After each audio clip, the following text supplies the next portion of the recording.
평양에서 예루살렘까지 모퉁이돌 선교회가 제공하는 통일의 소리 방송을 시작하겠습니다.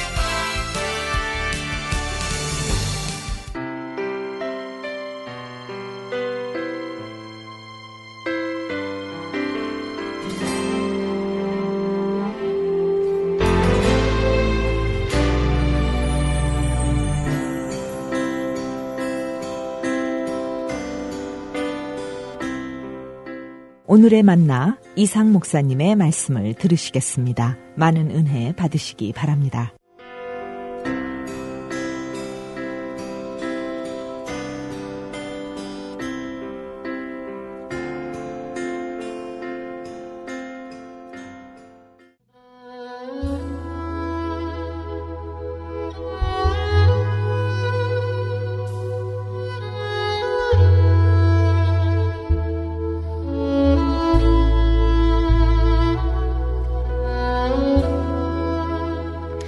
(1975년) 개인적인 일입니다마는 1975년에 저는 하나님의 어떤 그 강력한 그 요구에 의해서 떠밀려서 교회에 들어가 철야 기도를 오랜 동안 했던 경험이 있습니다.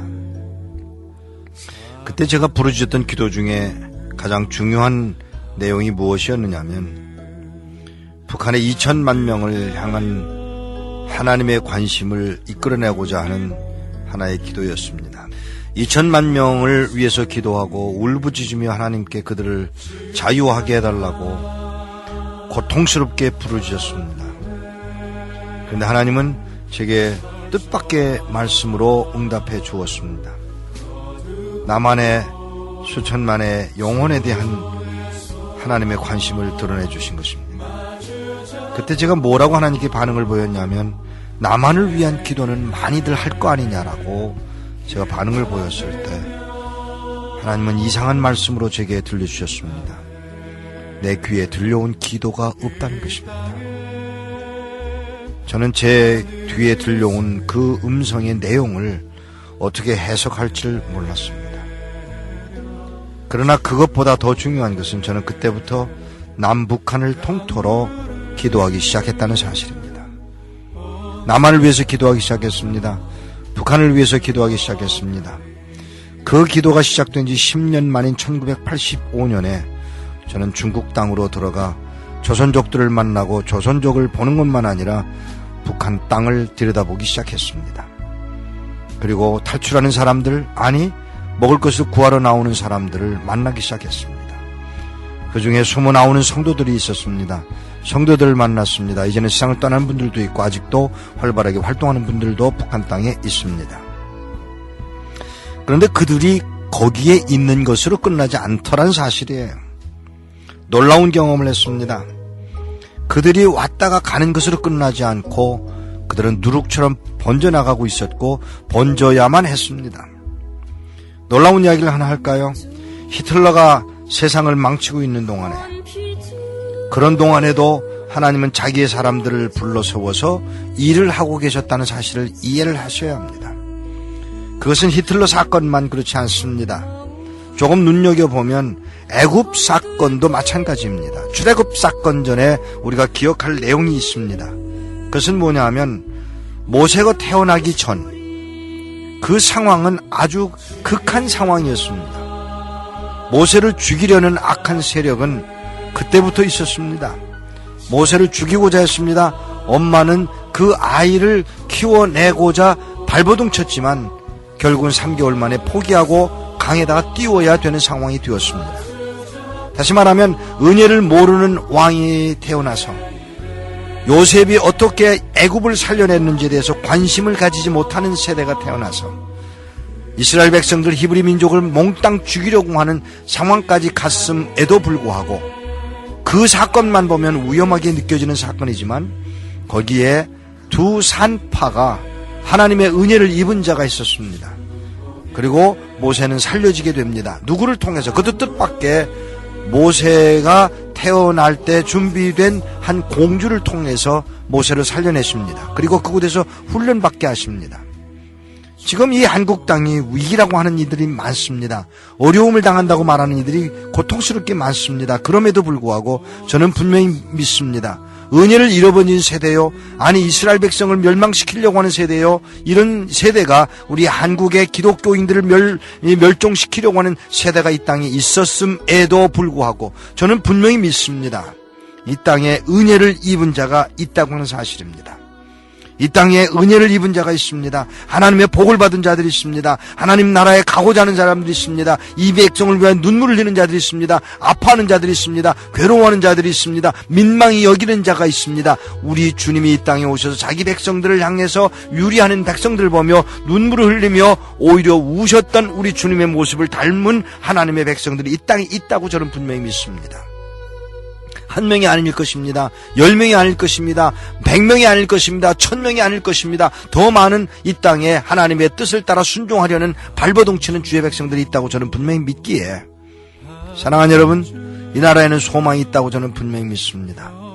이런 와중에서 하나님은 열심히 찾고 계시는 것 한 사람, 모세 한 사람이었습니다. 엘리야 한 사람이었습니다. 에레미야 한 사람이었습니다. 이사야 한 사람이었습니다. 아니 그것만이 아닙니다. 에스겔을 향해서도 그 말씀을 전하십니다. 내가 한 사람만 찾으면, 할 사람이 아니라 할 한 사람을 찾으면, 에스겔 22장 30절 31절에 그렇게 기록하고 있습니다. 한 사람만 찾으면 하나님은 기어코 그 백성을 놓으시겠다는 것입니다. 살려주시겠다는 것입니다. 멸망시키지 않으시겠다는 것입니다. 그 백성을 일으켜 세우시겠다는 것입니다. 빛을 발하게 만드시겠다는 것입니다. 북한 땅에서 먹을 것을 위하여 강을 건너온 하나님의 백성들을 만납니다. 먹을 것을 위해서 강을 건너온 그 사람들이 방황하고 돌아다니다가 결국은 만나는 이가 누구냐면 복음을 받은 자들입니다. 예수를 믿는 자들입니다. 그리고 그들은 나누어 주기 시작합니다. 먹이기 시작합니다. 이야기를 나누기 시작합니다. 성경을 가르쳐 주기 시작합니다. 성경을 읽게 합니다. 그리고 성경을 읽고 난 후에 예수를 믿습니다. 그들은 성령의 체험을 합니다. 은사를 받습니다. 놀라운 은사를 그들은 받게 되고 그들은 고백합니다. 돌아가겠다는 것입니다. 뭘 하러 어디로 돌아가겠느냐고 물으면 주님이 원하신다는 것입니다. 주님이 말씀하신다는 것입니다. 귀에 똑똑히 들려주신다는 것입니다. 뭐라고요? 가라고 하시는 하나님의 음성을 듣는다는 것입니다. 고향 땅으로 돌아가라는 것입니다. 그곳은 죽음이 있습니다. 눈물이 있습니다. 투옥됩니다. 잡힙니다. 매맞습니다. 고문당합니다. 그런데 그런 곳으로 돌아가라는 하나님의 명령에 이분들이 뭐라고 그러는가 하면, 한 사람 내가 한 사람 제가 되어 나 한 사람 정말 멸망에, 아니 미랄이 되어, 썩은 미랄이 되어 하나님의 영광을 위해서 달려가겠노라고 고백하는 하나님의 백성들이 그 땅에 있다고 하는 사실입니다. 돌아갑니다. 그리고 그들은 복음을 전합니다. 예수를 말합니다. 그리고 받은 은사를 통해서 병 낫게 하고 병을 고치기도 하고 병을 인하여 그들을 예수를 만나게 되는 과정을 겪습니다. 지하 교회가 세워지고 있다고 하는 것입니다. 사랑하는 여러분, 여러분이 아시는 대로 저는 미국에 살고 있습니다. 미국에 살고 있으면서 어느 날 제가 살고 있는 동네에서 떠나고자 해서, 이사를 하고자 해서 하나님 앞에 기도를 드렸습니다. 그런데 하나님이 뭐라고 말씀을 하시는가 하면, 이 도시는 어떻게 하느냐고 한탄하시는 음성을 들었습니다. 제가 그 땅에 있는 것이 무슨 의미가 있습니까? 때로때로 방문하는 것뿐이고, 때로때로 가서 사는 것뿐이고, 때로때로 그 집에 머무는 것뿐인데, 하나님은 제가 그 땅에 있는 것을 원하시더라는 것입니다. 왜? 한 사람 때문에 그 땅이 영향을 받는다는 것입니다. 사랑하는 여러분, 이 남한 땅에 있는 하나님의 백성들 가운데 그 한 사람 때문에 가정이 살고, 그 한 사람 때문에 교회가 살고, 그 한 사람 때문에 한 교회가, 아니 학교가 살고, 아니 더 나아가서 민족이 살 수만 있다면 기꺼이 하나님 앞에 감사와 찬양으로 올려드리며, 내가 여기 있음으로 인하여 하나님의 영광이 드러나진다면 기꺼이 이 일을 감당하겠노라고 고백하는 자들이 이 땅에서 많이 일어나기를 저는 소원합니다. 바로 그런 사람들이 있기에 하나님의 은혜가 충만하지만, 하나님의 은혜를 입은 자들이 감격하며 눈물을 흘리며 괴로워하면서도 그 뜻을 따라 순종하려는 하나님의 백성들 한 사람 한 사람들이 있기에 그 땅이, 그 도시가, 그 주가, 그 도가, 그 나라가, 그리고 그 교회가, 그리고 그 직장이, 그 회사가 살아날 수 있다는 사실을 아십니까? 모르십니까? 사랑하는 여러분, 북녘 땅에서 믿음을 지킨 주의 백성들이 살아남을 수도 있지만 살아남지 못할 수도 있음을 아셔야 합니다. 자기가 낳은 아기를 삶아먹는 상황입니다. 자기가 죽으면서 자녀들에게 내 살을 너희들이 삶아먹으라고 부탁할 정도의 상황까지 와 있는 상황이라고 합니다. 홍수가 나면 성도들이 드러나는 상황입니다. 비밀리에 모이던 자리에 거기에 숨어있던 자리가 드러난다는 사실입니다. 그럼에도 불구하고 하나님이 가라셨다며 예하고 순종하고 떠나는 하나님의 백성들이 있습니다. 그 한 사람 때문에 북한 땅은 소망이 있습니다. 여러분 한 사람의 기도 때문에 북한 땅이 소망이 있습니다. 남한 땅에 소망이 있습니다. 이 민족은 소망이 있습니다. 교회 하나를 세우는데 500만 원이 든다는 이야기는 누누이 하고 있는 이야기입니다만은 여러분 일생에 교회를 몇 개나 세워보겠습니까마는 북한 땅에 지금 지하교회를 세우는 비용이 이 정도 들어간다는 이야기를 저는 기꺼이 하고 싶습니다. 왜? 하나가 세워지면 하나로 끝나지 않습니다. 500명이, 1000명이, 5만 명이, 50만 명이, 5천만 명이 구원받을 수 있다는 사실이라면, 아니 한 사람만 구원받아도 그 일은 가치 있는 일이라고 저는 분명히 믿습니다. 하나님이 오늘 이 시간에도 한 사람을 찾고 계십니다. 예와 아멘으로 받을 수 있는 성도를 찾고 계십니다.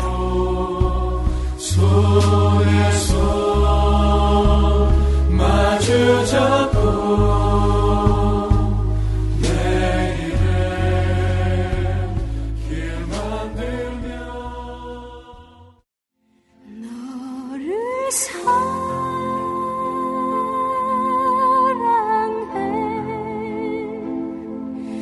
내 가슴이 찢어지네. 너를 사랑하는 내 맘 다 표현할 수 없어. 내 마음 괴로워하네. 너를 내가 짧지라도 마음은 깨었는데 나의 사랑하는 자의 소리가 들리는구나. 문을 두드려 이루기를 나의 누이, 나의 사랑, 나의 비둘기, 나의 완전한 자야, 문 열어다오. 내 머리에는 이슬이, 내 머리털에는 밤 이슬이 가득하였다 하는구나.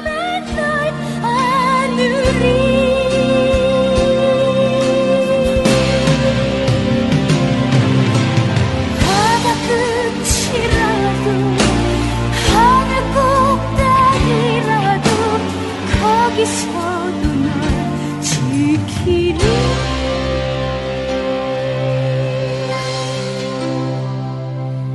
너를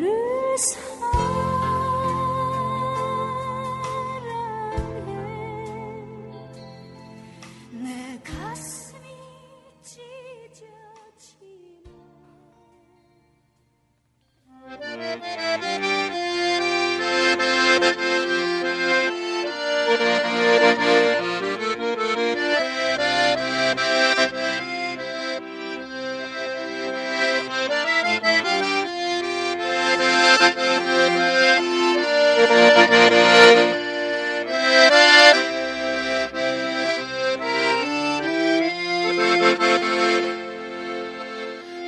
품고 있는 생각도 모두 다 말을 하고 움터나는 생각도 다 터놓습니다.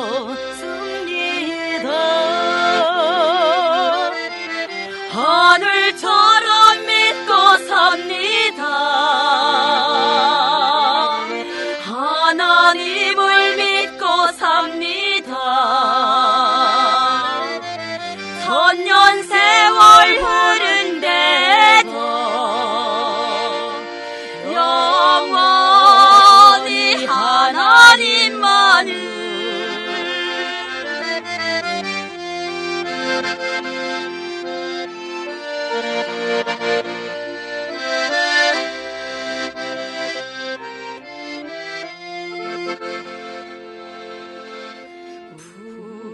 하고 있는 생각도 모두 다 말을 하고 웅터나는 생각도 다 터놓습니다. 하늘처럼 믿고 삽니다. 하나님을 믿고 삽니다.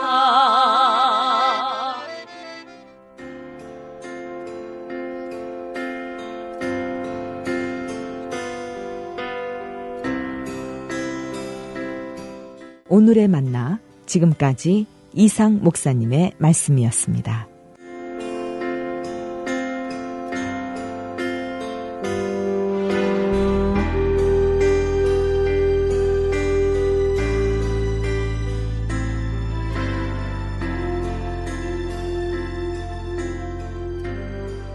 Three, two, one. Countdown.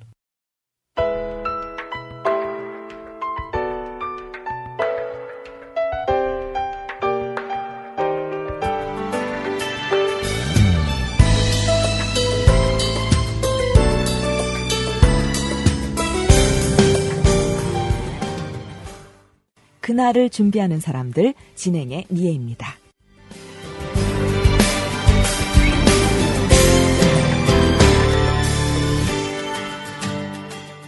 그날을 준비하는 사람들, 오늘 이 시간에는 모퉁이돌 선교에서 문서 사역을 담당하고 계신 브라이언 간사님을 모셨습니다. 안녕하세요. 반갑습니다. 네, 반갑습니다. 간사님의 이름 브라이언은 본명이 아닙니다. 보안상 이유로요. 청취자 여러분들께서 이해해 주시면 감사하겠습니다. 오늘 저희가 문서 선교 사역에 대해서 이야기를 하는 게 아니고 오늘은 성경 배달 사역에 대해서 조금 이야기를 들어보려고 하거든요. 네. 처음 이 방송을 들으시는 분들은 이 모퉁이돌 선교에서 하는 성경 배달 사역이 뭐지? 좀 궁금하신 분들도 있을 것 같아요. 그래서 먼저 그 성경 배달 사역은 뭐고 또 왜 그게 필요한지 좀 이야기해 주세요. 네. 성경 배달 사역이라고 하면 많은 분들이 익숙치 않을 거예요. 보통 배달이라고 하면 뭐 음식 배달이나 이런 것들이 익숙하실 텐데, 성경 배달은 한마디로 성경이 없는 곳에 성경을 전달하는 것을 저희가 성경 배달이라고 합니다. 모퉁이돌 선교회가 성경 배달을 시작하게 된 것은 1985년에 모퉁이돌 선교회 대표 선교사님이신 이삭 목사님을 통해서 성경 배달 사역이 시작됐는데, 처음에 시작은 그 이유는 아주 간단했습니다. 처음에 중국에 그 당시에는 한국과 중국이 수교하지 않은 그런 상태여서 직접 한국에서 중국은 못 들어가고 홍콩이라든지 다른 나라를 통해서 중국에 들어갔는데, 처음에 중국에 들어가서 이 땅에도 하나님을 믿는 백성들이 살고 있나, 그 성도들은 어떤 삶을 살고 있나, 그래서 그런 부분들을 찾아보려고 나갔는데, 성도들을 만나다 보니까 성도들마다 공통적으로 원하는 게 있었어요. 그게 바로 성경입니다. 당시에는 중국이 1967년부터 1977년까지 문화혁명이라는 기간을 통해서 많은 유산계급들, 또 지식층들, 그리고 특별히 종교인들을 많이 탄압했는데, 기독교인, 하나님을 믿는 사람들도 그 핍박받는 탄압의 대상 중에 하나였습니다. 그래서 많은 사람들이 예수님을 믿는다는 이유로 끌려가서 고문받고 감옥에 갇히기도 하고 죽임을 당하기도 하고, 그렇지만 그 가운데 살아남은 백성들이 여전히 신앙을 가지고 살아가고 있었는데, 그들에게 제일 필요한 게 성경이었어요. 왜냐하면 문화혁명 당시에 중국에서 성경을 많이 압수하고 또 그것을 불태우고 그런 일들이 있었기 때문에 심지어는 중국의 한 성이, 어떤 성은 우리나라의 몇 배가 되는 성도 있거든요. 그 한 성에서 성경을 한 권 가져오면 그 성경을 하나를 여러 사람이 동시에 볼 수가 없으니까, 예를 들어서 마태복음을 찢으면 오늘은 네가 마태복음, 예를 들어서 요한복음을 나누면 오늘은 네가 요한복음, 그래서 여러 명이 그 쪽복음을 가지고 돌려봤다고 해요. 그만큼 성경이 그들에게 많이 필요했는데, 이상 목사님에게 성경을 가져다 주십시오 라고 해서 저희가 성경을 배달하기 시작했습니다. 그래서 그렇게 배달하기 시작한 것이 하나님께서는 지금은 중국뿐만 아니라 성경이 없는 중국의 소수민족들, 또 모트윌 선교의 가장 중심 사역으로 한 북한으로 까지 저희가 성경을 배달하는 사역을 하고 있습니다. 네. 지금 직접 성경들을 배달하셨다고 해요. 네. 그러면은 이 성경 배달 사역이라는 것이 뭐 중국도 아직까지도 네. 그 복음을 전하다가 네. 감옥에 가기도 하고 그렇죠. 그렇잖아요. 네네. 아직도 그런 복음 전하는데 어려움이 있는 곳인데요. 네. 물론 성경 배달하는데도 어려움이 많으리라고 생각됩니다. 네. 오늘은 조금 저희가 그 성경 배달하면서 있었던 네. 그런 일화들, 네. 은혜 받은 것들, 네. 네, 그런 이야기도 좀 나눠주셨으면 좋겠어요. 어떤 네. 게 좀 기억이 나세요?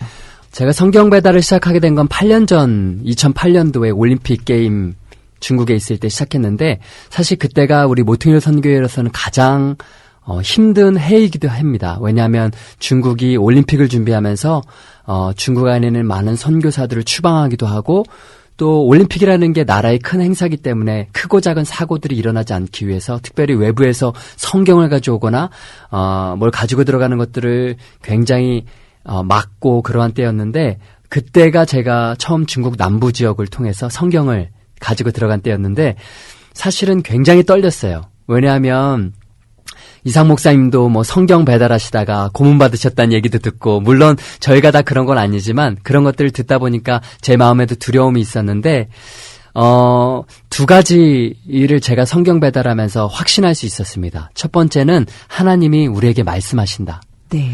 그리고 두 번째는 하나님이 하나님의 사람들을 예비하신다. 그런 것들을 제가 느낄 수가 있었는데 제가 처음 성경을 배달했던 2008년도에는요.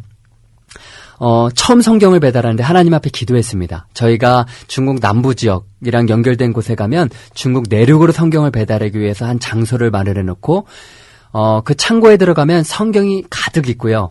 그리고 거기에 가면 가방이 이렇게 나눠져 있습니다. 그래서 세계에서 온 많은 믿음의 형제자매들과 기도하면서 성경을 중국 내륙으로 나눠주기 시작하고 북한어 성경 같은 경우는 내륙으로 들어와서 북한과 중국의 접경 지역으로 보내어져서 네. 북한의 성도들이 나와서 훈련받을 때 북한으로 들어가기도 하고요. 나머지는 중국 가정교회 여러 곳에서 지도자들한테 저희가 배달을 합니다. 그러면 저희가 창고에서 제일 먼저 하는 게 뭐냐면 하나님 오늘 어떤 가방을 가져가야 됩니까? 오늘 어떤 성경을 가져가야 됩니까? 네, 아주 구체적으로 기도하시네요. 구체적으로 예. 기도합니다. 왜냐하면 저희는 성경에 보면 하나님께서 어떻게 해야 하나님의 음성을 들을 수 있다, 어떻게 해야 하나님께서 기도를 들으신다라는 내용은 없어요. 왜냐하면 하나님을 믿는 성도는 하나님께 기도하면 그분께서 우리에게 말씀하시고 우리가 들을 수 있다고 저희는 믿어요. 그렇기 때문에 하나님 어떤 성경 가방을 가져가기 원하십니까? 그때 하나님께서 제 마음에 제일 큰 성경 가방을 가져가라. 근데 네. 거기에 성경이 약 5박스 정도가 들어갑니다. 무게는 70에서 80kg 정도가 돼요. 예. 이걸 한번 배달하고 나면 손에 인대가 늘어난다고 생각할 정도로 굉장히 무거운데 그 가방을 가져가라 그러는 거예요. 하나님께서 마음에. 그래서 그 가방을 가지고 이제 기차를 타고 중국 내륙으로 배달하기 시작하는데 저기 멀리에서 이민국을 지나서 중국 세관이 있는 겁니다. 그래서 하나님 제가 어떻게 해야 될까요? 막 계속 떨리는 마음에 있는데 그땐 제가 사역 초기였기 때문에 막 영적 전쟁도 한다 그러고 그러면서 막 천군 천사도 부르고 하나님 도와주세요 막 중간에 가다가 마음속으로 부르짖기도 하고 그럼에도 불구하고 두려운 마음으로 계속 앞서서 가고 있는데 제가 안타깝게도 걸렸습니다. 세관에. 그래요. 네. 그래서 세관원들이 이 가방에 든 게 뭐냐, 거기 스크리닝 머신에 가방을 집어넣는데 빼곡히 그 안에 가방이 성경이니까 예. 걸린 거예요. 그래서 이 검색대 위로 올리라고 했는데 심지어는 제가 그 가방을 제 혼자 들어서 올릴 수가 없었습니다. 그래서 세관 한 3명 정도가 저를 도와서 그 가방을 통 하고 그 위에 올려놓고 가방을 열어서 보기 시작하는데 거기에 새빨갛게 다 성경인 거예요. 네. 그 다음부터 세관원들이 저한테 막 욕을 하기 시작하고 이 성경을 어디서 가져왔냐, 어디다 가져다 주려고 하냐 이렇게 얘기했는데 서점에서 가져왔다. 예. 누굴 가져다 줄 거냐 그러면 누구 가져다 줄지 모른다. 그냥 중국에 성경이 필요한 줄 알고 왔다고 했는데 성경을 다 뺏겼었습니다. 그리고 조서도 쓰고 그렇게 하고 나서 다시 이제 창고 있는 쪽으로 들어와서 다음 날이 됐는데 사실 솔직히 말씀드리면 제 마음에 겁이 너무 많이 났어요. 예. 그래서 다음날부터 성경을 배달하려고 하는데 용기가 안 나는 거예요. 그렇죠. 그래서 다음날에 아침에 그다음부터 아침에 와서 하나님 제가 어떤 성경을 가져갈까요? 어떤 가방을 가져갈까요? 라고 얘기하는데 갑자기 하나님께서 작은 노트북 가방을 가져가라 이런 마음을 주시는 것 같은 거예요. 네. 사실 그게 제 마음이었죠. 마음에 지금은 웃으면서 얘기할 수 있지만 그때는 굉장히 두려움이 컸거든요. 근데 그렇게 2-3달 정도 제가 성경 배달을 하고 한국으로 잠시 들어올 때가 있었습니다. 그때 마지막 날이었어요. 그때가 제 생일이었는데 6월 달이었습니다. 아침에 드디어 내일 모레 한국으로 출국을 하는데 마지막 성경 배달인 거예요. 그래서 하나님 어떤 성경을 제가 배달할까요? 이렇게 하나님께 물어봤는데 하나님께서 제일 큰 가방을 가져가라 그러시는 거예요. 네. 근데 제 마음이 얼마나 어렵겠습니까? 그래서 제가 순종하지 못하고 연약한 믿음에 30분간 하나님과 씨름을 했습니다. 하나님 진짜 제일 큰 가방입니까? 하나님 지난번에 말씀하신 거 제가 순종했는데 하나님 그때 세관에 걸렸지 않습니까? 근데 하나님 계속 제 마음에 제일 큰 가방을 가져가라는 마음의 감동을 많이 주셨어요. 그래서 제가 결국엔 30분 후에 순종을 하고 제일 큰 가방, 한 70kg 되는 가방하고 어깨에 30kg 정도 되는 가방을 또 맸습니다. 네. 그리고 나서 이제 기차를 타러 가려고 하는데 첫째 날 배달할 때의 마음하고 완전히 틀린 거예요. 그때는 막 그 사역을 처음 시작하겠다는 마음에 용기도 있고 마음에 어떤 그런 것도 있었지만 그 2번째 배달할 때는 정말 하나님 앞에 겸손하게 하나님이 없으면 안 됩니다. 하나님 제가 하나님 없으면 이거 배달할 수가 없습니다. 그렇게 하고 한 걸음 한 걸음 이렇게 가는데 제가 하나님께 2가지를 기도했습니다. 하나님, 제가 하나님 앞에서 순종했으니까 첫 번째, 세관원들이 어제보다 적게 해주십시오. 2번째, 성경을 세관들이 보지 못하게 해주십시오. 그 모니터를 보는 사람들의 눈에 가려주십시오. 그렇게 기도를 하고 한 걸음 한 걸음 가서 드디어 중국에 있는 대륙에 내려서 세관을 통과하려고 하는데 저 눈앞에 보이는 세관원들이요. 정확하게 전날보다 2배가 많아진 거예요. 네. 그래서 제가 솔직한 마음에 돌아가고 싶었습니다. 발걸음을. 뒤로 너무 겁이 나서 뒤로 돌아갔는데 거기가 돌아갈 수가 없게 돼 있어요. 밀수꾼들 때문에. 그래서 한 걸음 한 걸음 한 발짝 한 발자국 걸어가는데요. 드디어 제 차례가 이제 왔어요.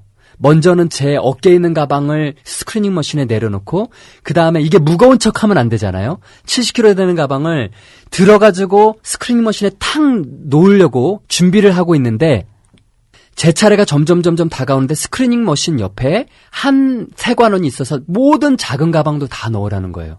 근데 제가 마음에 그때는 솔직히 기도도 안 나오고 하나님 어떡합니까? 네. 하나님 어떡합니까? 도와주십시오. 이렇게만밖에 안 됐는데 제가 가방을 넣기 얼마 전에 왼쪽을 보니까 어떤 사람이 들어가는 사람이 뭘 밀수하다가 걸린 것 같아요. 전자제품이나 이런 걸 밀수하다 걸린 것 같은데 여자 세관원하고 티격태격을 막 하더라고요. 네. 그래서 나는 그런가 보다 좀 시끄러운가 보다 이렇게 했는데 드디어 제 앞 사람이 먼저 지나가고 제 차례가 됐습니다.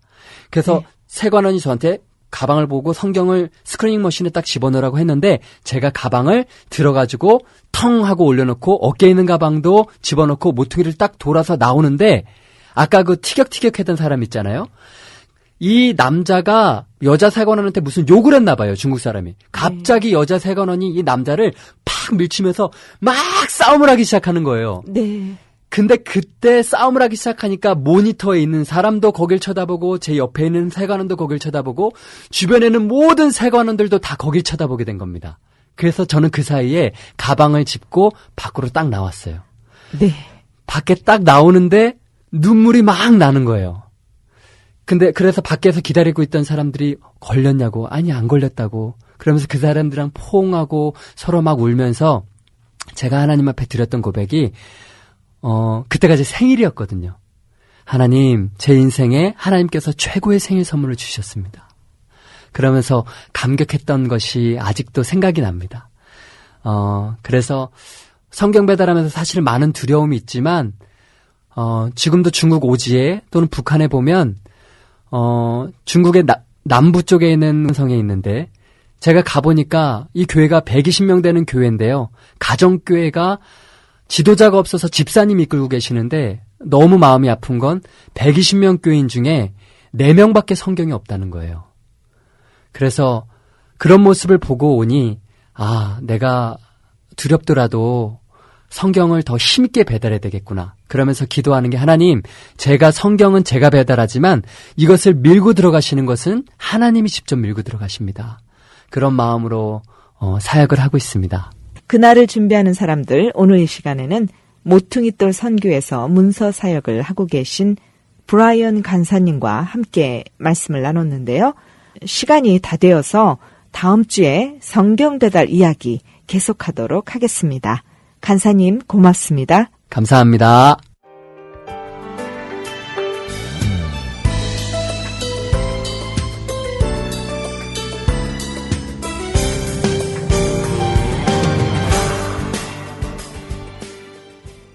지금 여러분께서는 통일의 소리를 듣고 계십니다.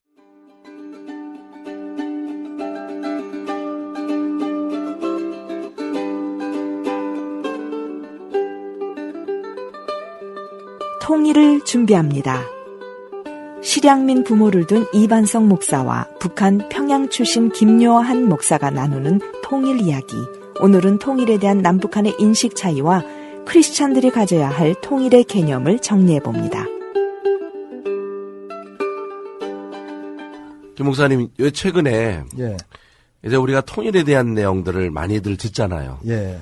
일반적으로 사람들의 생각에 통일이라고 하는 개념이 너무나 다른 것 같은데 네. 목사님 다니면서 통일이라는 얘기를 들은 거 한번 종합 좀 한번 해보십시다. 특별히 박근혜 정부 들어서 대한민국 정부가 박근혜 대통령이 통일준비위원회를 신설을 하고 통일 대박론을 얘기를 하고 또 자기의 국정 운영의 가장 중요한 목표 가운데 하나를 통일 준비에 두면서 한국 사회 분위기나 또 이민 사회에 있어서도 이제 통일에 대한 그런 여론이 더 확산이 되어지고 관심을 불러일으키는 그런 계기가 되기도 했는데 문제는 많은 사람들을 만나서 얘기를 하다 보면 뭐 통일을 찬성한다, 반대한다 이런 사람들이 분명히 있어요. 그런데 중요한 건 막상 그들에게 통일이 뭐냐 그러면 정확하게 통일의 개념이 뭐냐 물었을 때는 대다수 모르죠. 이 통일의 개념이 뭔지에 대해서 백에 백사람이 다 다른 거죠. 다 다르죠. 네. 몇 가지 얘기한다면 어떤 사람은 정치적인 통일을 생각하는 게 통일이라고 네. 하고 또 물리적으로 뭐 남북한을 왔다 갔다 하는 거를 그렇죠. 통일이라고 지리적으로 하나 한다든지. 되는. 그렇죠. 네. 또 어떤 사람은 민족적으로 우리가 네. 한민족이니까 뭐 같이 살아야 되느니 네. 우리 하나로 뭉쳐야 되느니 그렇죠. 경제적인 이유로서도 이렇게 얘기하고 그렇게 얘기하는데 과연 이제 우리가 통일이라는 얘기를 앞으로 많은 시간을 가지고 할 텐데 네. 근데 우선 먼저 정부 쪽에서 과연 통일이라는 말을 어떻게 이해를 하고 백성들에게 가르치고 있는지를 좀 한번 목사님 한번 소개 좀 해주세요. 예.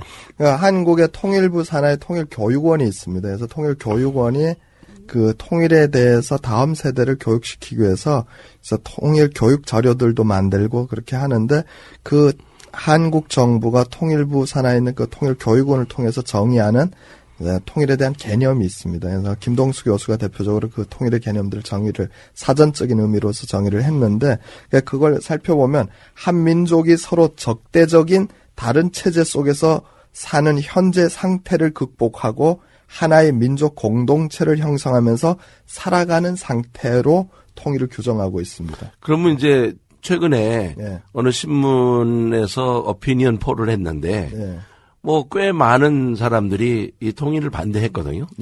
근데 그 사람들이 진짜 그걸 알고 지금 조금 전에 정부에서 발표한 통일에 대한 무슨 교육도 안 받았을 때고요. 그렇죠? 또 실질적으로 통일이 뭔가도 모르고 통일을 원하십니까? 했을 때 대답을 했을 텐데 원하지 않는다는 숫자가 옛날보다 훨씬 많아졌거든요.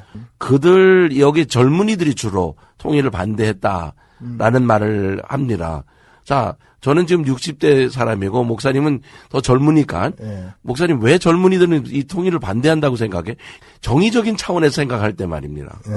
한국에 뭐 청년 실업이 100만을 넘어가고 있고 또 대학을 졸업하고 나서도 자기들의 미래에 대한 보장이 불확실하고 하기 때문에 쉽게 얘기하면 자기 코가 석자인 거죠. 그러니까 통일이 되어졌을 때 그 일어나는 오히려 그 혼란과 아비규환 상태에서 그래서 어떤 사람들이 이런 얘기를 하죠. 통일이 되어져서 싼 그런 인건비의 인건비. 그런 북한 사람들이 인력들이 내려와서 한국의 중소기업들에 취직을 하게 되면 지금보다 더 실업률이 올라갈지도 모른다. 그리고 경제적으로 우리 GDP나 GNP가 오히려 더 후퇴할지도 모른다. 그러니까 지금도 청년 실업이 100만을 넘어가는 상황에서 미래가 불투명한데 거기다 통일이 되어졌을 때 통일에 들어가는 비용이나 또 그리고 경제적인 혼란이나 이런 부분들을 생각을 하면 이게 통일이 결코 장밋빛이 아니고 오히려 자기들에게 더 큰 짐이 될 수도 있다고 하는 두려움 때문에 그러니까 그 사람들이 염려하는 통일에 대해서는 어떻게 보면은 이 국가에서 생각하는 통일의 개념에는 다른 경제적인 것도 있고 정치적인 것도 있고 전 세계적인 그 분위기도 있지 않습니까? 사실 우리가 한번 다른 차원으로 한번 이해를 해보자고요. 왜? 적어도 미국에 와 있는 우리 교포들이 통일 그랬을 때 정말 보편적으로 어렸을 때부터 우리의 소원은 통일 하면서 노래 부르며 자란 그런 세대잖아요. 그렇죠. 이런 사람들의 마음속에 언제구나 한 번은 고향에 가보고 싶은 이게 통일의 하나의 생각이란 말입니다. 그렇죠? 그런데 이런 생각으로 통일에 이루어지는 것을 가지려고 하는데 자, 과연 우리 한국이나 북한이 같은 생각을 하고 있을까요? 전혀. 저도 뭐 북한 안에서 있을 때 통일에 대한 노래를 우리의 소원은 통일, 저도 아주 뭐 생생하죠. 내래 생생해 남아있는데, 과거 그 89년 세계 청년 학생 축전 때 임수경 씨가 대표로 왔었죠. 네, 와갖고 그때 와서 우리의 소원은 통일을 북한 사회 속에 아주 확산시키는데 일조를 했는데 그때 그 통일의 그 노래를 우리의 소원은 통일을 이렇게 부르면서 북한 사람들이 추구했던 통일관과 오늘날 제가 한국에 와서 또 미국에 와서 이렇게 얘기를 하다 보면 우리 한국 사람들 또 디아스포라 한인들이 갖고 있는 통일의 개념하고는 완전히 다르다는 거죠. 그렇죠. 왜냐하면 거기 갔다 와가지고 여기 혹이 붙은 것처럼 2절하고 3절이 붙어서 왔어요. 2절에는 뭐냐면 우리의 소원은 통일에 대한 얘기가 아니라 우리의 소원은 자주. 그러더니 3절이 붙은 게 우리의 소원은 평화. 그래서 아니 이게 왜 이렇게 됐나. 처음에 윤동주 씨가 불러줬던 가르쳐줬던 건 1절밖에 없었는데 그렇죠.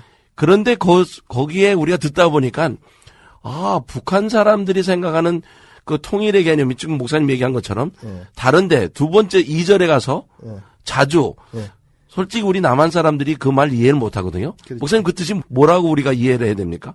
그러니까 그 자주라고 하는 개념이 그러니까 북한에서 우리의 소원은 자주라고 얘기했을 때 사실 그 자주의 개념의 가장 중요한 그 전제를 보면 한국을 북한은 공식적으로 독립된 체제로 인정하는 것이 아니고 한국을 미국의 식민지라고 인정을 해요. 그러니까 한국은 북한 사람들의 인식 속에는 미제국주의자들의 식민지 국가다. 그래서 그들을 해방시켜야 되는 그래서 적화통일을 우리는 적화통일이라고 얘기하지만 그들은 미국의 식민지로 있는 남조선 인민들을 해방시켜서 우리가 자주성을 가져야 된다. 이런 개념에 그들이 얘기하는 자주. 그러니까 우리가 생각하는 남한에 생각하는 통일과 지금 북한에서 얘기하는 자주를 내세우면서 하는 통일이 다르다는 얘기네요. 완전 하늘과 땅 차이죠. 그러니까 그거는 북한 체제가 얘기하는 통일은 그들은 오히려 지금의 한반도에서 한국을 인정하지 않고 한국 체제를 배제한 한국의 자주성을 자주국가로서의 그 주권국가로서의 그것들을 배제한 상태에서 하나의 식민지 국가로서 그것을 해방시킨다는 개념이니까 우리하고는 전혀 다르죠. 자, 그럼 우리가 한번 다시 생각해 볼게요. 통일이란 말이 나라에서 생각하는 것도 다르고 또 백성들도 다르게 생각을 하고 또 남한에서 생각하는 통일과 북한에서 생각하는 것 통일이 다르고 이 막연하게 이 신량민들이 어느 날 집에 돌아갔으면 좋겠다. 고향에 한번 가보고 싶다라고 하는 생각의 통일하고도 또 다르고. 그렇죠. 자, 그렇다면 오늘 우리가 이 통일이란 말을 과연 우리가 복음적인 차원에서 좀 통일을 이해해야 될 것 같아요. 그렇죠? 그렇죠. 적어도 우리가 하나님이 원하시는 통일은 무엇일까라고 생각할 때 전 먼저는 목사로 이 말을 먼저 하고 목사님 그 다음에 연결해 보면 좋을 것 같아요. 첫째로 하나님을 마음껏 자유롭게 저 북한 땅에서 불려지고 예배할 수 있고 어떤 제한을 받지 않는 그런 상황이라고 그것이 통일의 그 첫 단계고 통일이지 않겠느냐. 그렇게 자유가 생각하거든요. 주어지는. 그렇죠. 네, 그렇죠. 저도 100% 그 말에 동의를 합니다. 북한이 헌법상으로는 종교의 자유를 인정한다고 하지만 실제적으로는 북한 안에서 일반인들이 예수 그리스도를 믿고 신앙생활을 하는 것은 불가능하다고 하는 것을 전 세계 모든 사람들이 다 알고 있죠. 그러니까 그런 부분에서 우리가 가서 접하게 되는 봉수교회나 칠골교회나 이런 부분들은 사실 어영교회로서 정부가 자기들의 종교적인 자유를 전 세계 국제사회 속에서 인정을 한다고 하는 걸 선전하기 위한 하나의 수단인 거고, 실제 북한 주민들이 그들이 자기들이 스스로 자유의지를 가지고 복음을 받아들이고 예수를 믿는 것은 불가능한 것을 너무나 잘 알고 있죠. 그러면 분명하게 그 신앙의 자유가 주어지는, 이것은 통일의 엄청난 사건인 거죠. 신앙의 자유가 주어졌다고 하는 것은 이미 그 체제가 변화되었다는 것이고, 그리고 한국과 동일한 신앙의 자유가 주어지는, 그러면 이것은 정말 우리가 얘기하는 실질적인 통일입니다. 그러면 예수 믿는 사람들이 단순히 정치적이나 어떤 민족적인 차원이 아니라 하나님 복음적인 차원에서 우리가 그것을 간구해야 되는, 그렇다고 그러면 과연 어떻게 우리가 기도해야 되느냐, 이게 정말 또 선명해지는 것 같아요. 그렇죠? 그렇죠. 어느 날 하나님께서 우리로 통일을 준비하라 라고 하신 말씀을 하고 나서 하나님이 도대체 이게 뭔데요?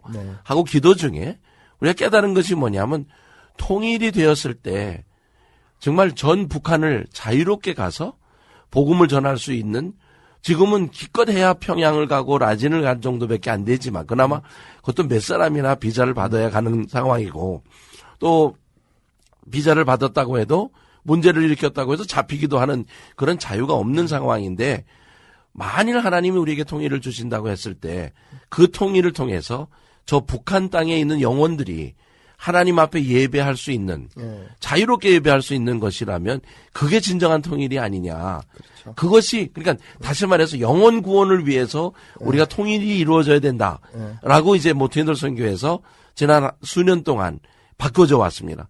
옛날에는요, 선교를 위해서 통일한다고 하면 그게 이해도 안 됐고, 거꾸로 선교를 위하여 통일은 괜찮았지만 통일을 위해서 선교하자. 실질적으로 한국에서 많은 학자들도 여기에 대한 책을 많이 썼어요. 통일이 마치 다인 것처럼. 그러나 우리가 복음적인 차원을 생각할 때 영혼이 먼저라고 생각한다면 이 영혼 구원을 위해서 통일이 있어야 된다. 이 차원을 우리가 이해하게 된다면 통일에 대한 정의가 조금 더 복음적이 돼갔죠. 그렇죠. 국가라고 하는 개념에, 그리고 영토라고 하는 개념에 하나가 되어지는데 교회가 할 수 있는 건 거의 없어요. 만약 그렇다면. 그것은 우리의 역할이 아니에요. 근데 우리의 역할은 바로 그 사람과 사람을 하나가 되도록 그리스도의 복음 안에서, 그래서 70년 동안 이지라되어진 언어에 있어서도, 그리고 세계관과 가치관과 문화에 있어서도 이지라가 되어지는 그들을 그리스도의 복음으로 회복하여 그들이 우리 안에서 정말로 하나가 되어지는, 그 하나가 정치적인 하나가 아니라 하나님 안에서 정말 에베소서가 얘기했던 만유가 그리스도 안에서 통일되어지는 그 일들이 우리가 얘기하는 한 번 더 통일의 가장 중요한 개념이라고 하는 것이죠. 그렇죠? 목사님, 거기에 하나만 더 보탠다 그러면 선교적인 차원에서 한번 생각을 해보자는 거죠. 하나님의 목적은 죽어가는 영혼들을 살리고 잃었던 양들을 찾아가는 게 목적이지 않습니까? 그러면 아직도 북한에 우리가 통일된다 그러면 정말 수천에, 그러니까 우리가 이제 여기도 얘기하기를 그 2천만의 국민이 있다고 했는데 2천만을 향하여 복음이 전해지기를 외치는 것이 통일의 시작이라는 차원으로 우리가 이해하면 좋겠죠? 우리가 그 통일의 어떤 거대 담론을 얘기할 때, 특별히 교회적인 차원에서 그 얘기를 할 때에는 지금 목사님이 얘기하셨던 것처럼 그런 하나님의 나라 관점에서, 그리고 그 땅에 하나님을 예배하는 그것이 회복되어진 그 관점에서 그 통일의 개념들을 우리가 얘기하게 되겠죠. 그렇다면 그 통일이 가능하게 되려면 실제적으로 어떻게 그 부분들을 이루어갈 수 있을까? 그 부분에 우리가 또 성경적인 많은 개념들의 통일의 그런 우리가 갖추어야 될 요소들이 있죠. 성경적 통일의 개념들에서 화해와 용서부터 시작해서 치유부터 시작해서 그런 것들이 또 되어질 때 회복이 일어나고 정말 그들이 복음 안에서 하나가 되어지는 역사들이 일어나는. 그러니까 우리가 정말로 성경적으로 선교적으로 이 통일의 개념들을 좀 더 명확하게 하면서 기도하면서 그 준비를 해야 되는 시대적인 그런 하나님의 때가 왔다고 저희는 확신을 하고 있습니다. 자, 우리가 지금 통일을 준비합니다. 이게 시간을 시작하면서 우리 일주일에 한 번씩 만날 거 아닙니까? 예. 오늘로 다 할 수 있는 일은 아니고 아유, 예. 욕심은 예. 이걸 많이 안 했으면 좋겠다는 아유, 욕심입니다. 예, 예. 정말 통일이 속히 와서 예. 하나님의 백성들이 그것에서 마음껏 찬양하고 하나님의 말씀을 듣지 못하는 자들에게 예. 자유함이 곧 주어져서 아멘. 하나님께 그 기쁨을 올려드리는 날이 속히 오기를 원하는. 그런데 이제 우리 일주일마다 만나서 목사님 우리가 조금 더 깊이 예. 다음에는 예. 이 나누지 못한 얘기를 조금 더 깊이 나누는 그런 시간을 가졌으면 좋겠습니다. 예. 하나님께 오늘 이 시간을 기도로 드리겠습니다. 예. 하나님 참 감사합니다. 이렇게 시작해 하신 분도 하나님이시고 저희들의 입에 이제는 통일이란 것이 하나님의 원하시는 그 통일을 우리 입에 두게 하셨사오니 이제 하나님이 이루실 영원 구원을 위한 통일을 저 북한 땅에 이루실 그 일들을 우리로 선포게 하시니 감사합니다. 아멘. 하나님 이를 통하여 주님이 영광 받으시고 주님이 찬양 받으셔서 아멘. 저 북한에 있는 그 고생당하고 고통당하고 또 자유를 빼앗긴 자들로 이제는 하나님을 마음껏 찬양하는 날이 속히 오는 역사가 이루어지게 하여 주시옵소서. 아멘. 예수님 이름으로 기도하옵나이다. 아멘. 아멘.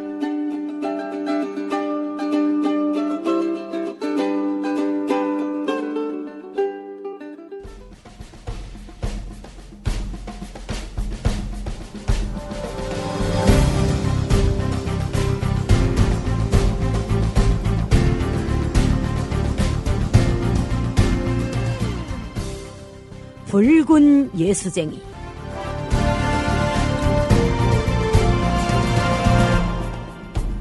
입체낭독의 리옥입니다.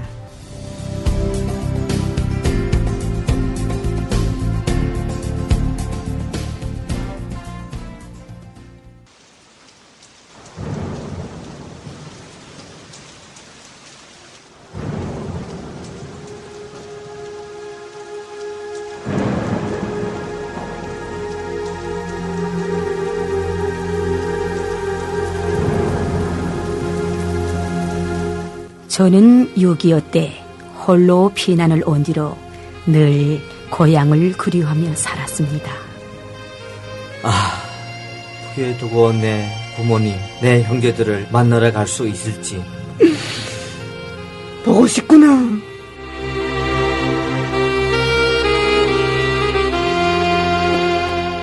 실낱같이 가느다랗지만 놓을 수 없는 소망을 품고 있다가 저는 결국 이민을 택했습니다.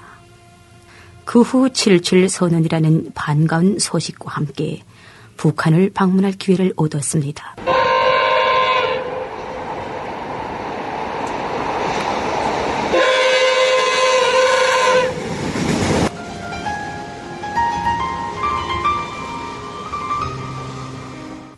그때 저는 처음으로 모퉁이돌 선교회와 인연이 닿았습니다.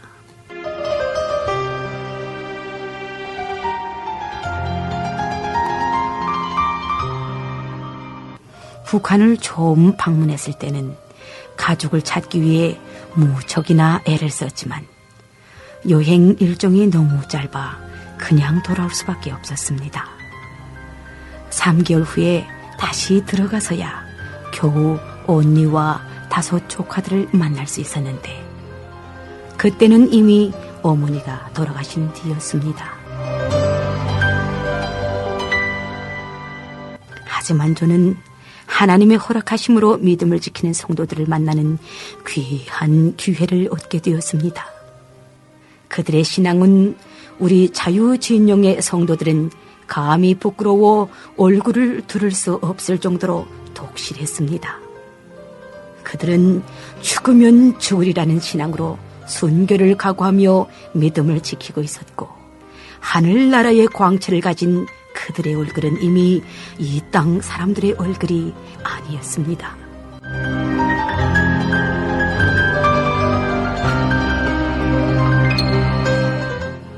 그들은 아무 곳에서나 기도드릴 수 없기 때문에 사람들의 눈을 피해가며 몰래 숨어 기도해야 합니다.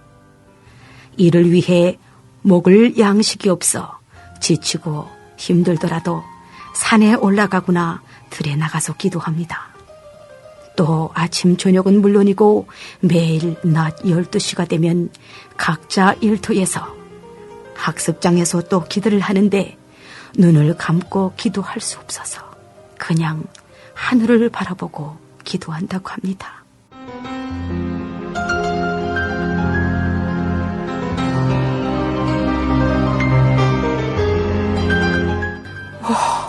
주여, 어느 때까지입니까? 주의 회복하심이 어느 때입니까? 언제까지 이렇게 기다려야만 합니까? 아버지,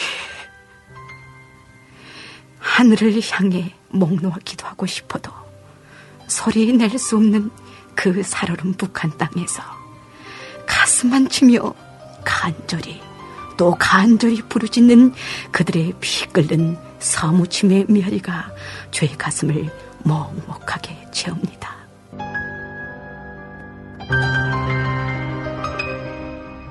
그들의 자녀들도 부모들로부터 고스란히 순교의 신앙을 물려받았습니다. 17세, 18세가 된 아이들에게 찬송을 불러보라고 했더니 웬만한 곡은 3, 4절까지 부를 줄 알았습니다. 찬송가를 구할 수 없기 때문에 어릴 때부터 한 곡씩 부모님으로부터 배워 지금은 약 300여 곡 정도를 머릿속에 외우고 있다고 합니다.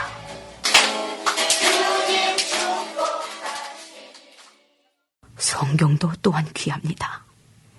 정예비에 껴서 많은 사람들이 돌려보아야 했기 때문입니다. 야, 이건 너무너무 귀한 우리 하나님의 말씀이야. 이거 용옥이가 꼭 알아야 돼. 맞아, 이거 우리 옆집에 순애도 알려줘야 돼. 야.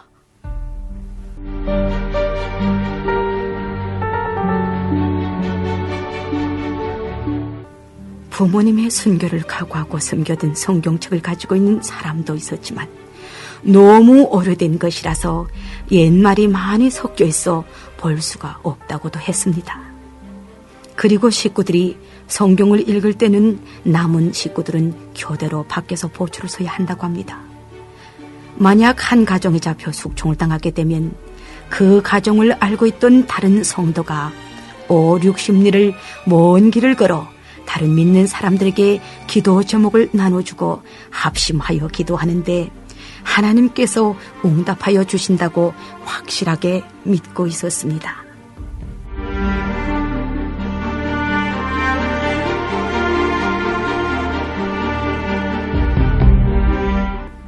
하나님, 민철이네 가정이 예배를 드리다 어이부에 붙잡혀 갔다고 합니다. 초대교회 때처럼 천사들 통해 베드로를 살리신 하나님의 기적이 민철이네 가정에도 일어나게 하옵소서. 긴박한 상황에 처한 그들의 절박하고 간절한 기도가 제 귓가에도 들리는 것 같습니다. 저는 그들에게 남한의 교회들이 구국재단을 쌓고 열심히 기도하고 있다고 진심으로 위로해 주었습니다. 그들은 역사하시는 하나님을 믿으며 남한의 성도들이 자기들을 반갑게 맞아줄 것을 기대하며 살았습니다.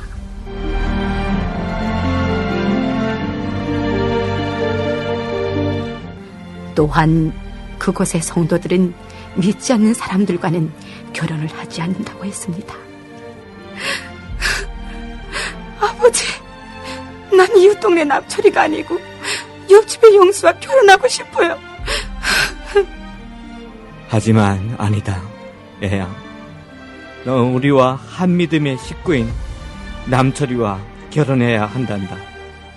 한 사람의 이방인이라도 들어선다면 지하교회 전체가 무너지기 때문에 결혼을 아무와 함부로 할 수 없기 때문입니다. 그래서 결혼할 때가 되면 어느 집, 어느 선교사의 가족, 누구의 선자 정도로만 소개받아 미리 서로의 얼굴도 보지 못하고 결혼한다고 합니다. 혹 불구자일지라도, 혹 마음에 들지 않는다 하더라도 말입니다. 그래서 지하교회 성도들은 다 친척이고 모두 사돈들이라고 합니다.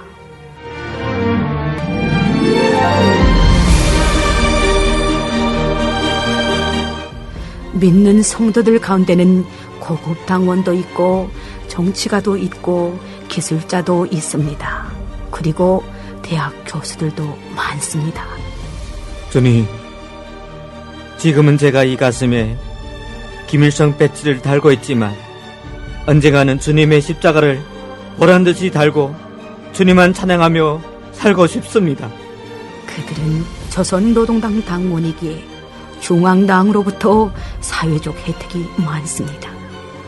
그래서 그들은 함께 믿는 성도들에게 자신의 배고픔들을 나눠주며 주님의 사랑을 전합니다. 고급 당원들은 북한에서 제일 좋은 것으로 알려진 나일론 추리닝과 같은 단복을 비롯한 여러 가지 물건들을 자기 자식들에게 주기보다는 믿는 형제들에게 먼저 나눠준다고 합니다.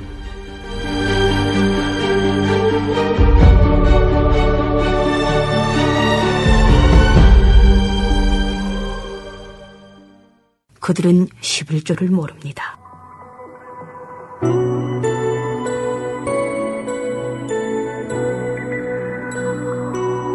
적게 하면 10의 2조요. 그 다음에는 10의 5조까지 하는 사람들을 제가 많이 보았습니다. 돈으로 내는 것이 아니었습니다.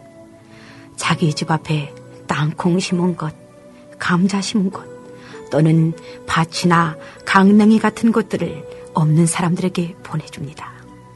앞에서 이야기한 순교자의 아내가 자식 5을 키우기 위하여 13년을 탄광에서 일하는 동안 지하의 성도들은 11조, 13조, 15조를 해서 그의 가족을 도왔으며 도움을 받은 그 아이들은 감사 헌금으로 15조를 드렸다고 합니다.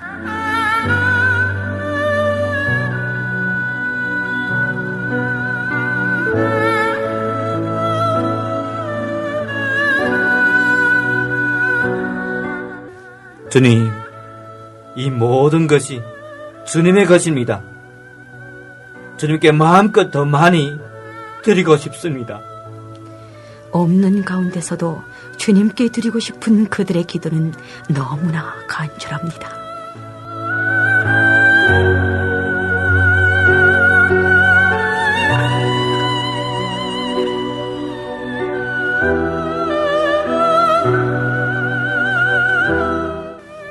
그곳은 너무나 빈곤하고 비참하기에 저는 북한을 다녀온 후로는 절대로 남은 음식을 버리지 않을 뿐더러 뭐가 있으면 자꾸 감추는 습관이 생겼습니다. 서울만 해도 물질이 이렇게 풍요로운데 정말 몇 시간이면 갈 수 있는 그곳 북한은 그렇게 비참할 수가 없었습니다.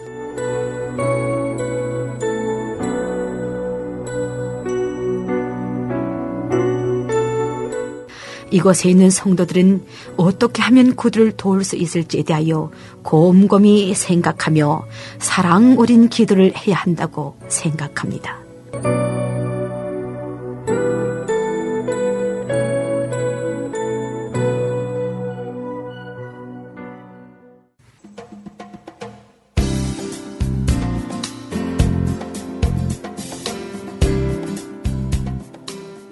지금까지 여러분께서는 입체낭독 붉은 예수쟁이를 들으셨습니다.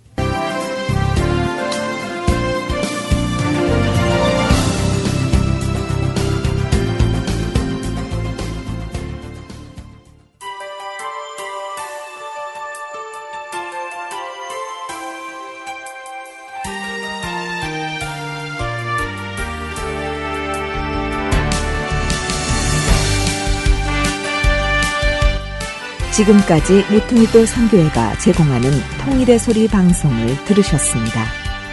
오늘 방송을 다시 듣기 원하시거나 통일의 소리 방송과 소통하기를 원하시면 okcnradio.org 웹사이트를 로그인하시거나 애나하임 캘리포니아 오피스 지역번호 714-484-0042 714-484-0042번으로 연락해 주시면 감사하겠습니다.